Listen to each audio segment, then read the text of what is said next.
Right, so after you have finished tracing your still life, you can remove the photo. Don't worry too much if tape gets stuck on your picture plane viewfinder. That doesn't really matter. You can try to pick it off to the best of your ability, but it's not gonna hurt anything.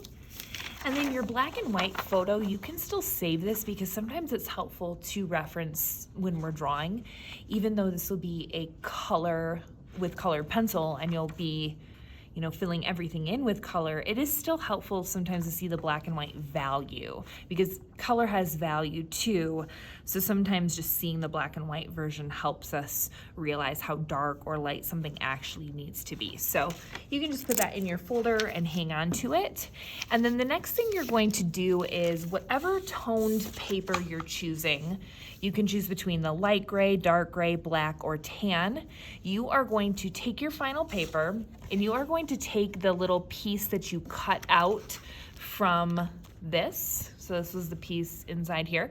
Now, if you don't have this piece, let me know because I have some extra templates that you can use instead of this. So I am just going to take this and use this basically as a little tracer. So I have the same equal proportion on my paper that I do on here.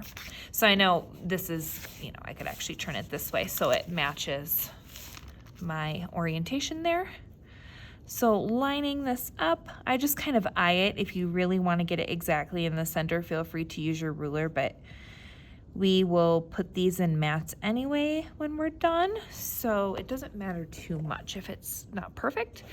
I just hold that down and then go ahead and take a pencil, just using an HB, and I am tracing around these edges here to get my frame. So when I remove that, I now have my frame. Now, the last thing I need to do is, just like this one has lines going through it, the crosshairs, the vertical line and the horizontal line, we're going to do the same thing on here. So I am going to take my ruler and just use my ruler to find the middle, make a little mark, do that on this side.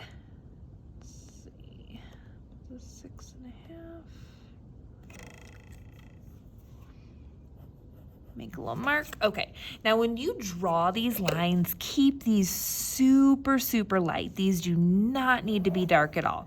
So remember, this is going to be a colored pencil drawing, and this even could, maybe even is a little too dark, but just to kind of show you, I can still erase that and it gets rid of it.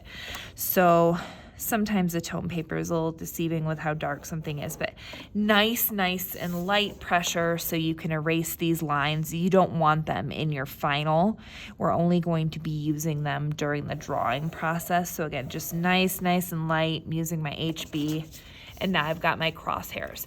So now my quadrants here match my quadrants here, and it's the same size. In fact, I can lay this over top, and sure enough, everything lines up. And I can't see the top there, but so actually when I'm drawing, I can check my proportions by laying this over top.